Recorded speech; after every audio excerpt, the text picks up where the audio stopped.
But today, I'm going to be going through my card ideas again. I don't know if I remember if I already did a video on this. I definitely recorded this already, but I don't remember if I actually ever uploaded these. And if I had recorded them, I've deleted them now. I don't remember if the videos were too long or if I just wasn't happy with them. But I want to give this another start. So to give some background to this, a long time ago, I started trying to make a card game on Scratch. I made one and I scrapped it because I didn't like it. I made another one and I made some progress, but then decided actually no, I don't like where this is going. I scrapped it. And I started a third one, which was actually looking promising until it got to a point where I actually crashed Scratch because the project got too big. So clearly it wasn't a good idea to try and make a card game on Scratch. But years have passed. Now I'm learning now I'm taking computer science. I'm learning how to use C Sharp and now learning how to use Unity. Now I did already know how to use some coding languages before, like Python, but I could only really do text-based programs on that, which is why I hadn't bothered to make a card game on a real programming language and why I was still using Scratch. So yeah, I'm gonna go through the cards that I have made for this game because I've actually revised them quite a lot, even though I haven't been able to, play with the cards yet. Judging by other card games, I feel like I've got a very good idea of how to make balanced cards now. I know that sounds like a very smug thing to say, but like I've been playing card games now for what, like more than 4 years at the very least. And I got to a point now where I feel like I really understand what makes a card like good or bad, and usually I can tell pretty reliably, unless like there's going to be like a massive meta shift, whether a card's going to be good or bad just like by looking at it, or if it's like good design or bad design for the game itself.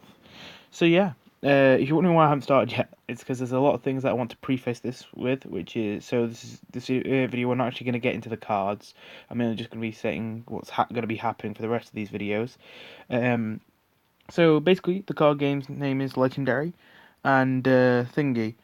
There is a little bit of lore behind it, but it's definitely like up to be changed. Because the thing is, at first I was just gonna go in with no lore, but I tried to do that the other two times, and I found it very difficult to make cards. It really felt like I needed like flavor to work with sometimes, just to make an interesting card, and just sometimes like naming the cards. Oh, what do I name them? I don't want to make it sound boring and all that, but like I don't have anything. I guess I'll just call it Soldier. You know, if there's no lore, it gets a bit difficult to make cards out of it. I mean, if you look how many CCGs are based off of already existing franchises, you've got Hearthstone, World of Warcraft, um, Gwent, The Witcher, Plants vs Zombies, Heroes, self-explanatory. Plants vs Zombies. The only one I can think of that literally the only card game I can think of that isn't like based off an already existing franchise that I've played is Thingy Eternal. So yeah, I think so. The basic idea is that there's five factions: there's elementals, humans, monsters, Alelons, which are like these bird, half frog people. Um, so like they can fly and they're amphibious, and thingy, and the bots, which are well robots. Now these were what I wanted to do, but then I was thinking, man, those don't really mix, do they? Because like a lot of those are kind of fantasy, and then there's robots. But the thing is, I did still want the robots to be there. I had a lot of good ideas, like I felt for the robots.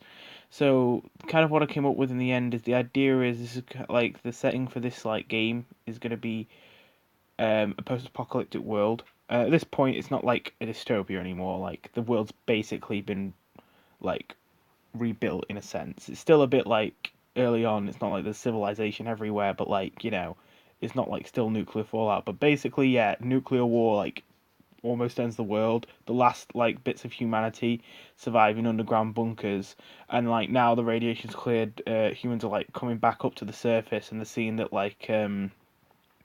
all this different life is now taking over the earth. There's the elementals, which is essentially like ground and just like you know the elements of the earth coming to life because radiation voodoo magic. Monsters is basically just like the wildlife being twisted by like this stuff, so and like becoming like horrible abominations.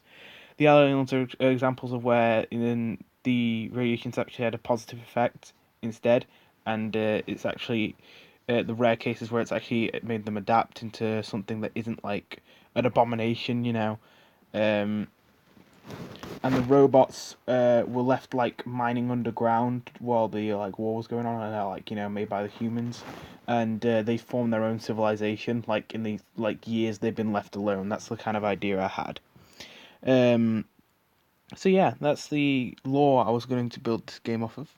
Besides that, what you need to know about this game is that I was thinking that you could have 5 lanes to put your units in, like in Plants vs Zombies Heroes, but there wouldn't be a block meter, because I mean the block meter is pretty annoying in Heroes, and it's makes the game less competitive. Um, it would have the Hearthstone system of attacking as well, where you wait a turn for your units to be able to attack, and you choose where you attack, and you don't. Not all units attack at the same time, you know. Um, but there will be some cards that can only attack in front of themselves as a downside.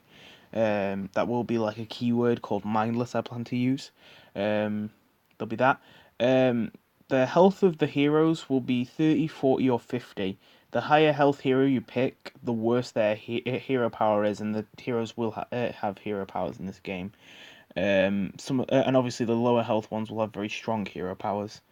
So yeah, I think that's everything. So I'll end this video here, and I'll see you in the first thing.